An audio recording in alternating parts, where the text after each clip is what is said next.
Hey guys, make sure you're beginning to divide and conquer. Not sure if you are aware, but Cigna, just like Delta Dental did after the 2008 market crash, started to separate their tiers.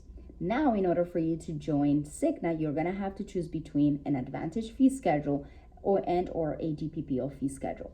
Now, what happens is when you start doing market research, which is highly recommended, you're going to not be able to find out to the details whether or not an employer offers a DPPO or the Advantage.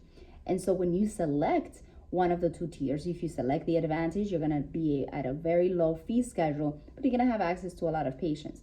If you select the DPPO, you're going to have a more exclusive, higher end PPO reimbursement for the most part, but you're going to have less membership access. What happens is if you accept the higher fee schedule, you're going to be considered out of network for the Advantage patients. And those Advantage patients are going to come in and you're not going to get paid based on your UCR fees. You're going to get paid under the average in-network reimbursement for the area. So you don't even get a fee schedule for them. So what is the tip that I want to share with you? Learn to divide and conquer.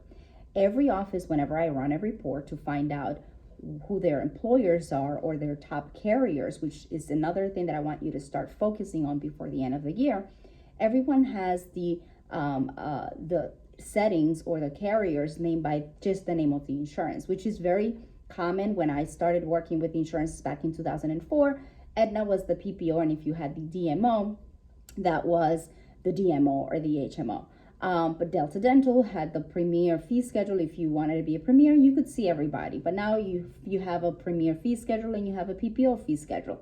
And so what I mean by divide and conquer, specifically with Cigna, what's going on now, and a lot of other plans that you're going to start noticing, is you're going to want to enter the carrier and make sure that you have two buckets or as many buckets of the different networks or tiers the insurances are breaking down between their plans, right? Like, so they have their own mini umbrella. So for Cigna, you're going to create your DPPO bucket and you're going to create your Advantage bucket. So when a patient comes in and you register them in the office and they have the DPPO, you can basically just say Cigna DPPO, Cigna Advantage. What's the advantage of this?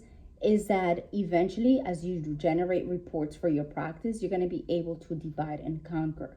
If you know that you have a lot of Advantage patients and you are on a DPPO fee schedule and you're having a difficult time getting those patients to pay up to the DPPO or up to your office private fees because you're still not getting paid, don't make the assumption you're getting paid the same DPPO fee schedule if it's an Advantage patient.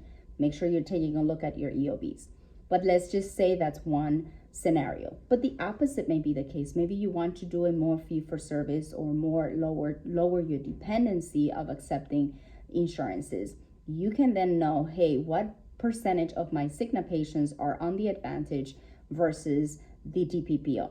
And so you're going to be able to make business decisions by knowing this information. But I do notice that a lot of dental offices fail to incorporate and to set up their software properly in order for them to do what I just said, divide and conquer.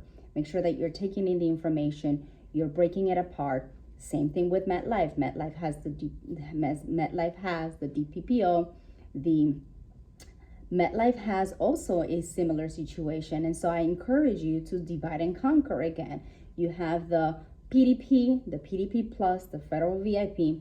And so start not to just say on your software, MetLife, just call it MetLife and make sure that you are putting every patient into the correct network that they are part of through their Aetna or through their MetLife policy. I hope you found this video useful and helpful. If you did, let me know by liking it and subscribing to the channel. I look forward to seeing you in another video. Let me know what questions you have about your office and improving it. I'm looking forward to staying in touch. Until the next video.